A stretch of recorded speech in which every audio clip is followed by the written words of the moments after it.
মিতার বাবা মিতার রেজাল্ট কার্ড আনতে স্কুলে গেলেন।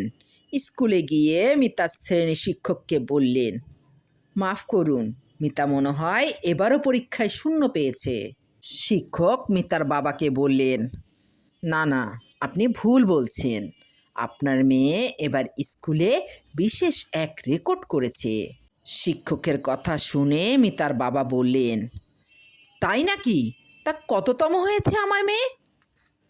শিক্ষক এবার বললেন, মিতা এবারের পরীক্ষায় এমন এমন লেখা লিখেছে যে সে সব খাতায় 100 করে 10টি বিষয়ে 1000 পেয়েছে। শিক্ষকের কথা শুনে মিতার বাবা বললেন, শিক্ষকরা কেন তাকে এত নম্বর দিয়েছেন একটু বলবেন? মিতার বাবার এরকম কথা শুনে শিক্ষক বললেন, শিক্ষকদের আর কি দোষ? মিতা প্রতিটি খাতায় লিখেছে, দয়া করে আমাকে শূন্যের বদলে যে কোনো নম্বর দিন। তাই আমাদের শিক্ষকরা দয়া করে 100 করে 1000 নম্বর দিয়েছেন।